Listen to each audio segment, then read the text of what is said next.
When a loved one dies, those who remain are left to plan the funeral, compare caskets and services, and notify others of the death, all while grappling with their own grief. But often, the thought of having to prepare a eulogy and then publicly express how much that person meant to them can be the most personal task of all. It can also be the most emotionally overwhelming. Public speaking is difficult enough without having to contend with the grief associated with such a profound loss. So, it makes sense that delivering a eulogy is considered to be the most difficult speech a person ever has to give.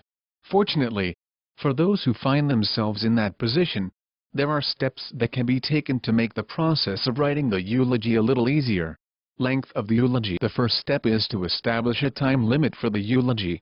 Traditionally, they are under 10 minutes in length, though it's important to consult with the funeral director and family before writing it just in case they have a more definitive time limit in mind. As the outline is written and practiced, and the timing is gauged, add a buffer of about 1 minute for pauses, personal nerves, and emotion crying, laughter from mourners in attendance. The basics. A eulogy is a speech, and as such, it should have a beginning, middle and end. The start of the eulogy will set its direction and tone, so how it begins is important. When considering the kind of tone to set, consult the family, but also take into account the personality of the decedent.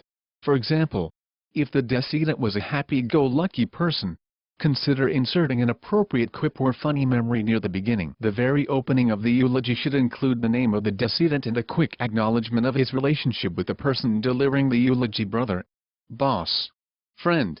The immediate family should be acknowledged by name shortly thereafter. The body of the eulogy should include relevant personal information about the decedent, such as a brief statement on his education, employment and military history. Make it even more personal by highlighting his achievements and awards, and hobbies and interests.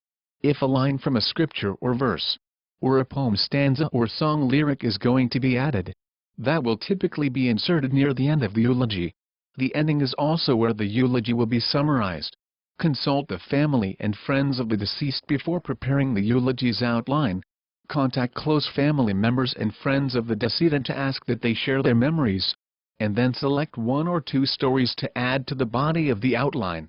When their stories are included, they will be appreciated, and it adds a personal touch, as well as a sense of community.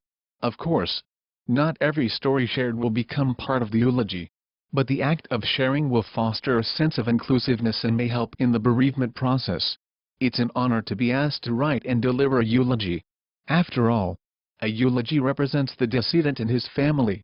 The impact the speech has on the mourners will establish the mood and tone for the remainder of the funeral service. So, it's important that proper care and reverence is given when preparing the speech.